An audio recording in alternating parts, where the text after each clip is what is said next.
마지막 주제 발표로 서울대학교 원자핵공학과 심영진 교수님께서 탄소 중립 실현을 위한 원자력 역할과 과제라는 주제로 발표해 주시겠습니다. 발표에 앞서 심영진 교수님에 대해 간략히 소개해 드리겠습니다.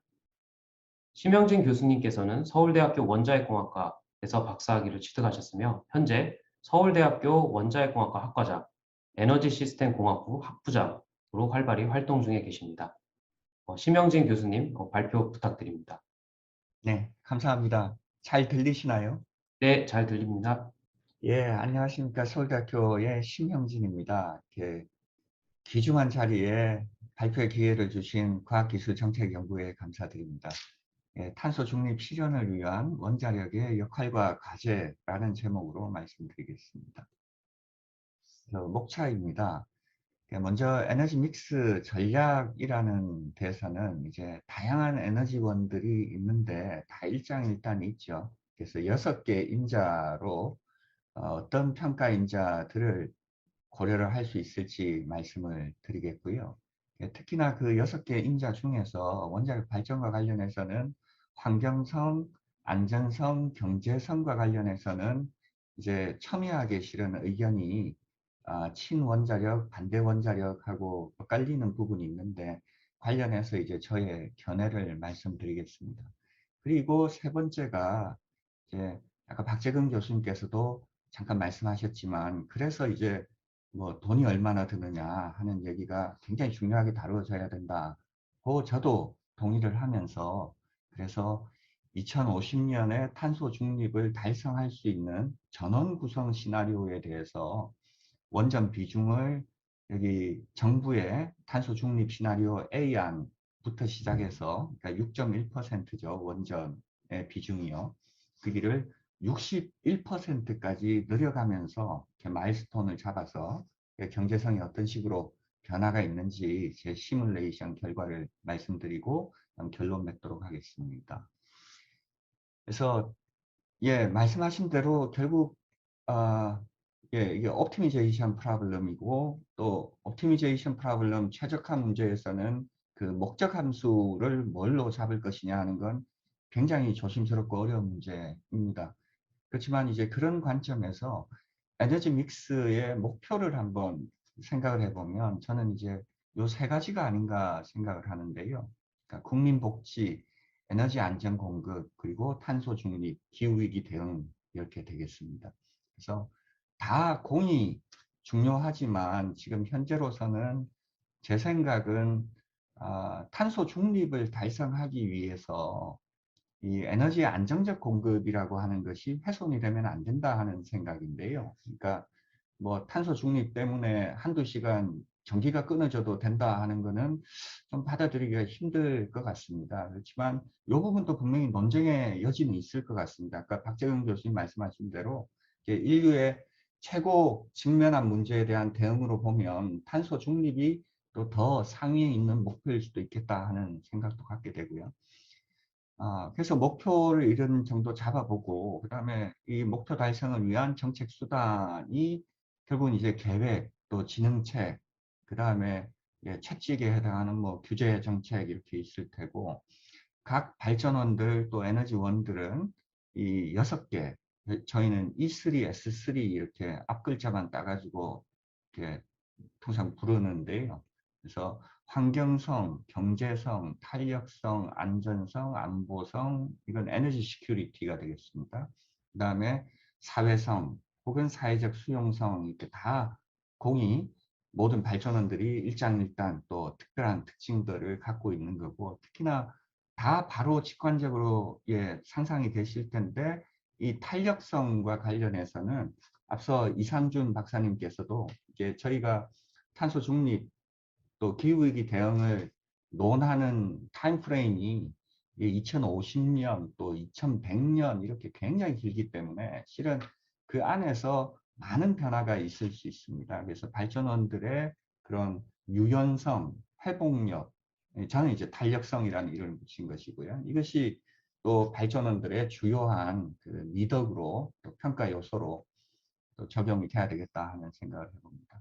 얼핏 말씀드린 대로 긴 타임 도메인이기 때문에 이 과학기술 발전에 따라서 지금 현재 뭐 화석 발전도 포함해서 원자력이나 또 재생에너지들이 어떤 특성을 갖고 있다라고 해서 여기서 결정을 하면 안 되고 긴 시간 동안 분명히 이 특성들이 과학기술 발전에 따라 변해갈 테니까 그 여지들을 두면서 유연성 있게 시나리오를 구성해 나가는 것이 무엇보다 중요하겠다 하는 말씀을 드립니다.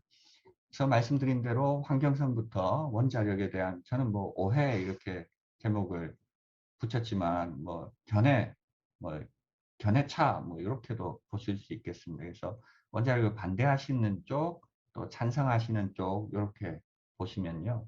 그러니까 뭐 탄소 중립과 관련해서 원자력이 탄소를 배출하지 않는다 이 부분조차도 실은 논쟁거리인 것 같습니다. 그래서 원자력을 반대하시는 쪽에서는 요 그래프를 예를 들면서 실은 원자력이 태양광에 비해서 2배 이상 전주기 탄소 배출이 더 많다 이렇게 하는데 실은 이것도 좀 왜곡된 그림이죠. 전체 프레임에서 발전원들을 다 놓고 보면 실은 재생에너지와 원자력들이 다 화석연료 발전에 비해서는 현저하게 탄소 배출이 낮은 것이고 특히나 이제 공신력 있는 자료에서는 오히려 태양광에 비해서 전주기로 보면 이 원자력의 탄소 배출은 반 이하가 된다라고 하는 것이 중론인 것 같습니다. 그리고 환경성 하면 사용 해결료 문제는 또 빠뜨릴 수가 없는데요. 무엇보다도 지금 현재 우리나라의 사용 해결료는 안전하게 또 환경 친화적으로 잘 임시 저장이 되고 있고 또 연구 처분과 관련해서는 여기 핀란드의 예와 같이 완공을 앞두고 있는 것과 같이 이제 기술적으로도 실은 해결책을 확보하고 있다라는 점을 강조를 드리고 싶습니다.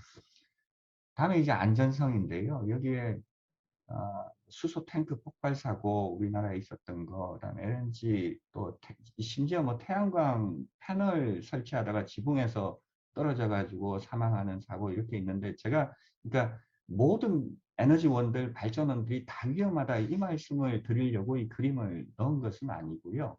그래서 실은 안전이라고 하는 것이 내재적으로 그 위험성의 크기가 얼마나 있느냐 이게 중요한 게 아니고 얼마나 안전하게 관리할 수 있느냐의 문제라는 것이죠.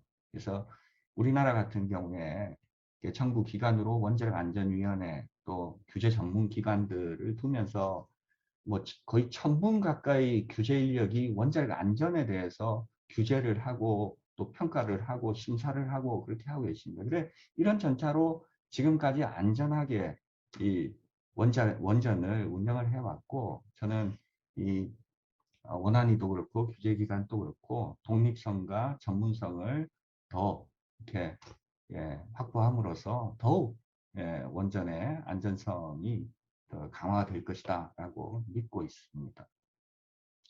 다음 경제성 관련입니다. 원자력에 반대하시는 분들은 이런 그래프를 보면서 이게 학습 커브인데요. 그러니까 아무래도 각 발전원별로 그 설치한 이력이 늘어나면 가격은 떨어질 수밖에 없죠. 그러니까 산업화가 진행이 되는 거니까 공장에서 찍어내는 것이고 가격은 떨어질 수밖에 없는 것인데 이제 원자력을 보면 이게 오히려 올라가고 있고 지금 상황을 보면 세계적으로 원전의 발전 단가가 다른 재생, 태양광이나 풍력에 비해서 더 높은 거 아니냐 하는 말씀을 하시지만 여러 예의가 가능하겠지만 이게 최근에 나온 OECD의 보고서를 보면 우리나라 같은 경우에 이게 2025년 기준이 되겠습니다. 우리나라의 신규 발전소를 짓는다면 그것의 발전 단가가 이제 53.3불 메가와트 아워당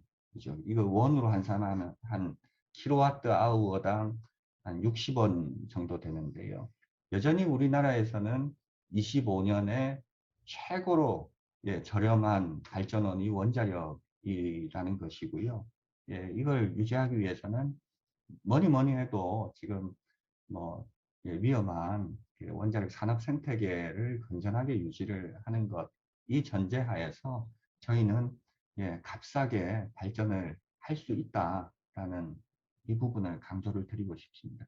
그리고 본론으로 들어갔어요. 그래서 2050년 탄소 중립 전원 구성 시나리오를 이제 뭐 굉장히 인자들이 많은데 그걸 다 이제 목적 함수에 가중치 넣고 하면 이렇게 논란만 되고, 그래서 이 가격 이걸 구성하는데 구현하는데 발전 비용이 얼마나 들 것이냐 하는 관점에서 시나리오를 분석을 해본 것이 되겠습니다. 그래서 2020년에 각 1년 동안 1단위 시간 단위로 그 발전 이력이 있으니까요. 그걸 그대로 적용을 하고요. 50년에는 전체 발전량만 크기만 이게 그러니까 1257 테라와트가 2020년에 529니까 한 2배 남짓 정도 늘어나는 것이죠. 그래서 2배 남짓 요 요구량을 키운 상태에서 전원 구성을 해서 실제로 요구하는 전력을 어느 전원에서 얼만큼 발전을 할 것이냐 하는 것을 시간 단위로 시뮬레이션을 해본 것이 되겠습니다. 그래서 보시면 겨울에 전력이 많이 생산되고 또 여름에 많이 생산되고 당연하겠죠. 그래서 주중에 많이 생산되고 많이 요구되고, 그다음에 주말에는 아무래도 회사 안 가시니까 공장들 쉬고 툭 떨어졌다가 주중에 올라가는 것이 이런 패턴이 반복되는 요 형상을 그대로 모의를 시뮬레이션을 했다라는 것입니다. 여기 두 군데 이제 크게 떨어지는 데가 여기가 구정이 되고 여기가 추석이 되겠습니다. 그래서 가장 전력이 요구량이 적을 때가 요때 요 1단위로 시간 단위로 그래프를 그어보면 거의 뭐 시간 변동 없이 기저부하 형태로 요 추석 때 이렇게 깔리는 요 부분이 실은 기저부하가 담당할 수 있는 최고치 한계 정도로 보실 수 있겠습니다. 요게 한 60% 되고요. 그래서 제가 원전 기저부하로 사용하는 원전의 시나리오 5개 중에 제일 마지막에 거의 경계치로서 60%를 적용한 게 요 상황 때문에 그렇습니다. 여기를 바운더리로 잡아서 그렇게 한 거죠. 그리고 계산 옵션 통상들 사용하시는 그 계산 옵션들, 그 시뮬레이션 조건들을 사용을 했는데, 특히나 이제 중요한 게 가격 이 분석에서 ESS 용량은 이 발전 비용에 크게 영향을 주게 되는데요. 저 같은 경우에는 ESS 용량을 그러니까 설비 규모의 3배수로 잡았습니다. 그러니까 1메가와트 태양광 설비가 들어간다. 그러면 3메가와트 아워에 ESS가 붙는다. 이런 식으로 해요. 이걸 1단위로 환산해 보면 15시간 0.625일이 되고요. 그래서 일반적으로 1.51 정도 ESS 저장하는 것에 비하면 조금 낮게 ESS를 잡았다는 것이고, 이게 왜 이렇게 잡았느냐 하는 건 이따가 좀 더 말씀드리겠습니다.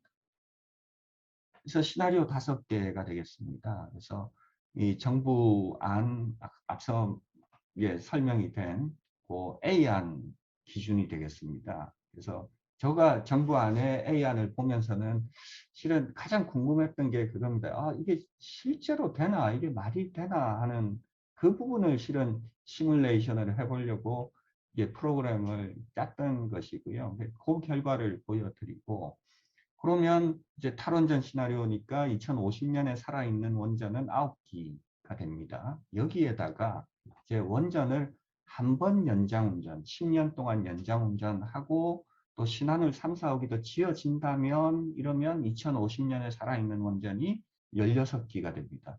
발전 비중은 11.6%가 되고요. 이게 시나리오 2번이 되겠습니다. 여기에다가 더하기, 이번에는 이제 폐로를 하게 되면 이제 수명이 다 하는 거죠. 그래서 폐로를 하게 되면 하나 원전이 빠질 때 새로운 신규 원전이 APR 1400 1.4기가와트짜리가 새로 가동을 시작한다라고 가정을 해본 것이 되겠습니다. 그러면 2050년에 30기가 운영이 되고요. 발전 비중으로는 24%. 그러니까 지금 현재 수준에서 원전이 담당하고 있는 발전 비중 정도가 이 시나리오에 의하면 2050년에도 담당을 하게 되는 형태가 되겠습니다. 그리고 시나리오 4번에서는 여기에다가 더하기 신규로 8개 원전을 더 짓는다라고 가정을 한 것입니다. 이러면 한 30% 발전 비중이 되는데요. 이거는 한 5년 전까지 통상 원자력이 발전 비중으로 담당해 왔던 30% 선이 되겠습니다. 여기에다가 이제 최고 경계치로 최대한 기저부하로 어디까지 넣을 수 있느냐, 이래서 61%까지 하면 72기 들어가는 이 형태도 살펴봤습니다. 이렇게 5개가 되겠고요. 이때 지금 말씀드린 대로 원자력은 기저부하로만, 그러니까 바다에 아무 변화 없이 하루 365일 아무 변화 없이 똑같은 출력을 내는 겁니다. 그러니까 경직성 전원으로 하려고 하는 것이죠. 그다음에 태양광 풍력 역시 고경직성 전원이죠. 그러니까 저희가 출력을 높이고 싶다고 해서 높일 수 있는 것도 아니고 낮추고 싶어서 낮출 수 있는 것도 아니고 그냥 자연 조건에 따라서 결정되는 거죠. 결국은 이 현재 정부의 이 시나리오 안에서는 이게 다 고경직성 전원이 이제 주 플레이어 역할을 하는 것이고, 그럼 누가 지금 요구하는 전력 요구량을 맞춰주느냐, 즉 비경직성 전원이냐 하면 이 무탄소 신전원, 지금 뭔지는 모르겠지만 이따 치고 무탄소 가스터빈이 그 요구를 맞춰주는 형태가 되겠습니다. 그래서 시나리오 1번부터 보면요. 정부안이 되겠습니다. A안입니다. 완전히 탄소 배출가 없는 그 안에 대해서는 여기 연도별로 원자력 발전소 폐로되는 시점들 표시한 것이고요. 그래서 2050년에 살아있는 것은 9기가 되는 상황입니다. 그래서 이 시나리오 결과 이제 하루 동안의 그 평균 발전량들을 보면 요 까만 선의 끝선이 요게 이제 매 시간 단위의 전력 요구량이 되겠습니다. 이만큼 발전이 돼야 되는 것이고요. 그래서 태양광이 450기가와트가 들어갔기 때문에 낮에는 남죠, 전기가 요구량보다. 그래서 요 연두색에 남는 전기가 ESS, 그러니까 전기 저장 장치에 저장이 돼서 여기 나무색 형태로 밤에 태양광 발전할 수 없을 때 필요 전기를 채워주는 역할을 합니다. 이걸로도 부족하니까 여기 까만색처럼 아까 요 풍력 노란색에다가 까만색이 요구량을 맞춰주는 이 까만색이 이제 무탄소 신전원이 되겠습니다. 그리고 녹색으로는 이렇게 원자력이 기저부하로 동일한 값을 쭉 내고 있죠. 여기서 특기할 만한 사항은 이렇게 시뮬레이션을 했을 때 이 무탄소 신전원이 어느 정도 용량이 필요하냐 하는 것인데 놀라운 수치입니다. 152기가와트가 필요합니다. 이게 어마어마하게 용량이 필요하죠. 그럼 무탄소 신전원이 요 시뮬레이션에서 실제 발전한 발전량이 39 이 기가와트 이어를 고려하면 이게 설비 대비 이용률이 한 25%밖에 안 되는 겁니다. 혹은 또 이렇게도 보실 수 있어요. 이게 지금 무탄소 가스터빈을 이 정도까지 설치해야 된다면 지금 전체 2050년에 필요한 전력량이 143 기가와트 이어거든요. 그럼 그냥 뭐 신재생 굉장히 줄이고 있는 이 무탄소 신전원을 이용률을 높여가지고 이 필요 전력을 다 만들면 오히려 전력망의 신뢰성이 높아지고 뭐 이렇게도 운영할 수 있는 거 아니냐 이렇게 얘기가 되는 거죠.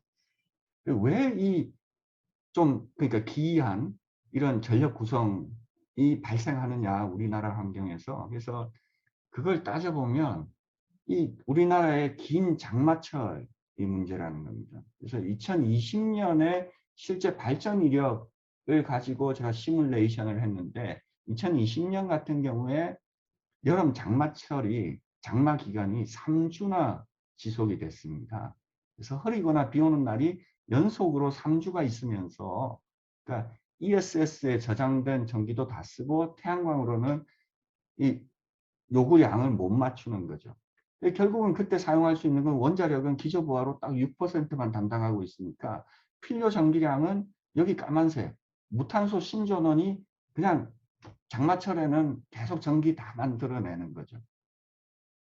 근데 날씨가 좋을 때는 무탄소 신전원이 이렇게 필요 없는 겁니다. 근데 우리나라 전체 1년 365일을 보면 장마철을 위해서 어마어마한 무탄소 신전원, 비경직성 발전원이 이 설비가 확충이 돼 있어야 되는 것이죠. 그래서 이 결과를 보시고 아마 이런 생각이 드십니다. 그러니까 ESS 용량을 제가 0.61로 했는데 이걸 좀 더 늘리면 그러면 무탄소 신전원의 설비 용량을 더 줄일 수 있는 거 아니냐. 그래서 1.51로 줄여봤습니다. 아무 변화 없습니다. 장마 기간이 너무 길어서 1.51로 느린 ESS 용량 가지고는 이게 비경직성 전원의 설비 용량이 안 주는 거죠. 이만큼 다 소진하고 발전해야 되는 겁니다. 그래서 오히려 지금 연간 발전 비용으로 보면 거의 한 30%, 3분의 1 정도만 증가할 뿐 별무소용인 거죠. 이게 저는 이제 정부 안에 이 시나리오에 지금 뭐 어떻게 보면 비합리적인 분야가 아니냐. 이 구성을 좀 더 따져볼 필요가 있겠다. 그러니까 너무 경제성이 나빠지는 거죠.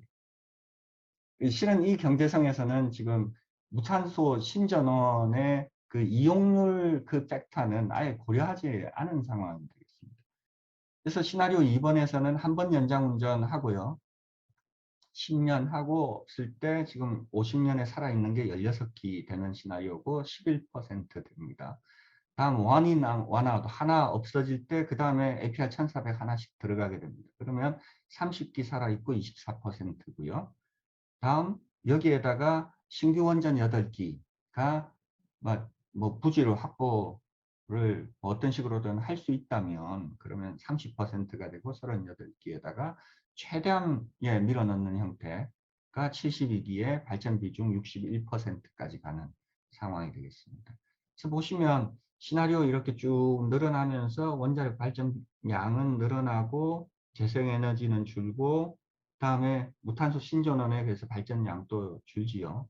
그래서 발전 설비의 이 투자비는 이것 역시 이제 여러 계산법이 있는데 저는 2050년에 그 구성된 설비들 용량 기준으로 해서 스냅샷을 찍듯이 딱 고정 그 상태에서 해당 설비를 구축하는데 얼마나 그 투자비 그러니까 건설비가 필요하냐 요 기준으로 금액을 산정을 한 것입니다. 그래서 아까 박재근 교수님께서는 전체 이 탄소 중립을 위한 비용으로 한 3천조 정도 말씀하셨는데 지금 이 상황을 보면 그러니까 이 전환 부분이죠. 에너지 분야에서만 전환 분야에서만 발전 분야에서만 한 1,800조 정도 필요하다. 이 상황이 되는 것이고요. 그것이 이제 30%로 보면 한 600조 원 정도 원자력 30%로 늘렸을 때 600조 원 정도 줄어든다 하는 것이 되겠고요.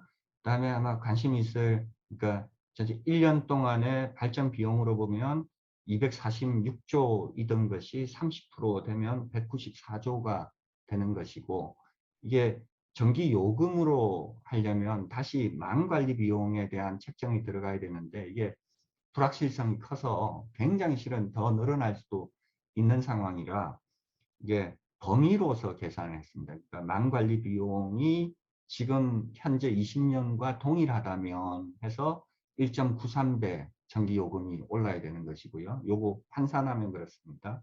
그 다음에 망관리 비용이 비례해서 발전 비용에 비례해서 는다면 하면 요 2.3배 늘어야 되는 상황입니다. 그래서 요 늘어나는 비율로 보면 이 30%로 늘렸을 때 증액분에 대한 그 요금 인상에 대한 그 삭감률이 한 40%, 그러니까 원자력을 30% 늘리면 한 40% 인상분을 줄일 수 있다.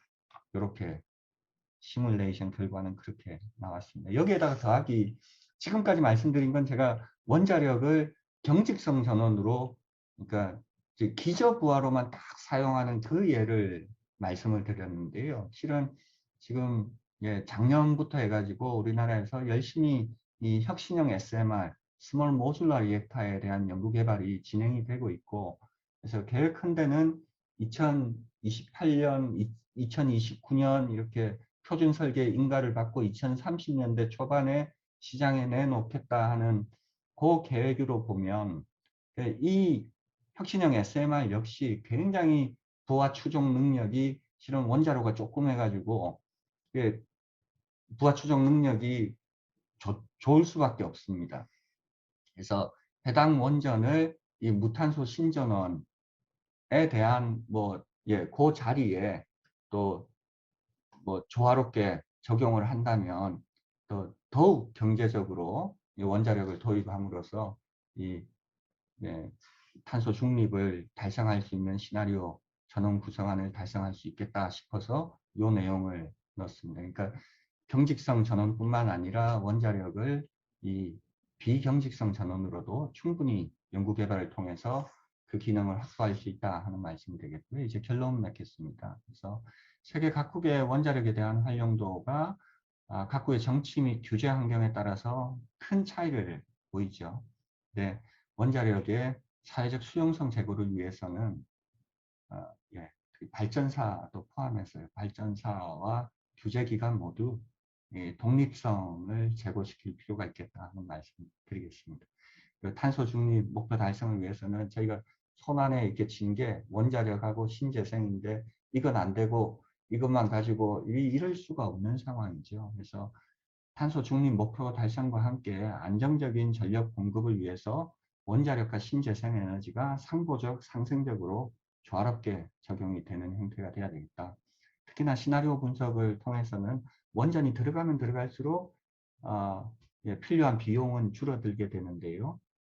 시뮬레이션 결과는 정부 안에 비해서 원전 발전 비중을 한 30% 정도까지 상향시키면 전기요금 인상분 대해서는 한 40%까지, 그러니까 2배 정도 2050년에 전기요금이 그 이상 오르는 것을 한 1.5배, 1.6배 이 정도 오르는 것으로 막을 수 있겠다 하는 말씀드립니다. 이상입니다. 네, 심영진 교수님, 주제 발표 감사합니다.